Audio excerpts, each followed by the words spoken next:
Mwiriwe neza abakurikiye TV yacu yitwa Vumbura TV Rwanda. Uyu munsi ngiye kubereka ibintu mutari muzi, mbabwira ibintu mutari muzi cyane.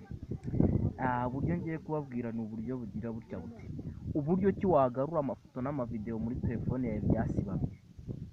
Ni uburyo abantu benshi bakunda gusiba amafoto batari babizi, bikaba ngombwa ko bibagora kuba bakongera kuyabona. Bazaniye uburyo bworoshye kandi mushobora kumenyamo, mushobora kubonamo amafoto yanyu mwasibye. Kugira ngo ukomeze kubona ibintu byinshi by'ingenzi, kora subscribe kuri channel yacu yitwa Vumbura TV Rwa, ubundi urusheho kujya umenya ibintu byinshi bigezweho kandi bizagufasha kumenya telefoni n'ikoranabuhanga cyane. Dore uburyo ki wagarura ibintu muri telefone yawe byasibamye.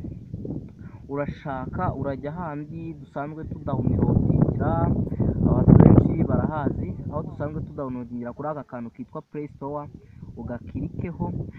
Ukimara kugakirikaho urakareka kinjire, nikamara kwinjira nyine nk'uko ubibona kamaze kwinjira, urajya muri searching yako, usecingemo TV, usecinge iyi application yitwa, usecingemo application yacu yitwa Delete Data Recover App. Dore murayibona izina ryayo uko ryitwa, hatazagira umuntu uvuga ngo ntabwo aba yabashije kuyandika. Bayita Delete Data Recover App. Ukimara kuyisecinga nyine urayidawunodinga kuri Play Store nk'uko bisanzwe, uyireke ijye muri telefoni.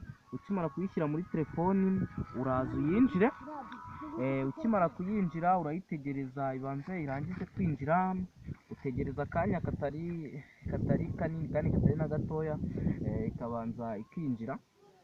Reka dutegereze turebe ko ibyinjire, gusa urategereza ikinjira, ukayitegereza ikinjira nk'uko mubibona. Mbere na mbere ndabasaba inkunga yo gukora subscribe kuri channel yacu yitwa Vumbura TV Rwa, ukajya urushaho kugira byinshi umenya.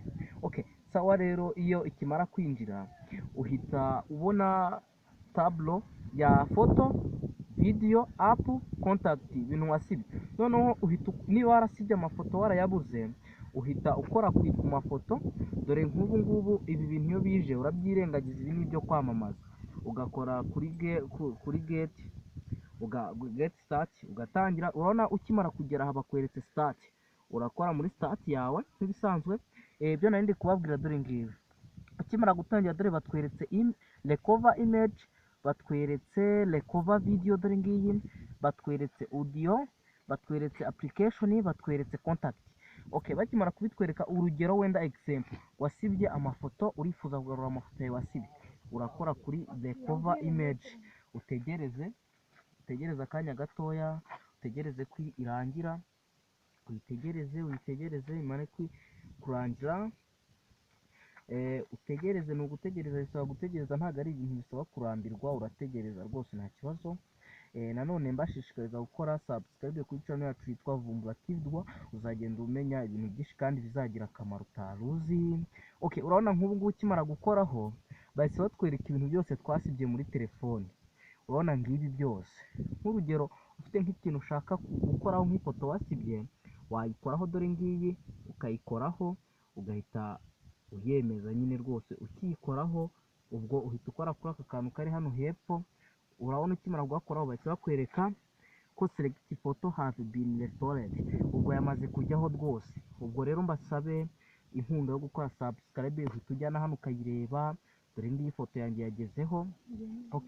Sawa rero, reka dusoreze aho, mbahishiye ibintu byinshi kandi by'ingenzi muzagenda mumenya. Subscribe ubundi twikomereze dukora ibintu byiza kandi turusheho kuvumbura. Sawa.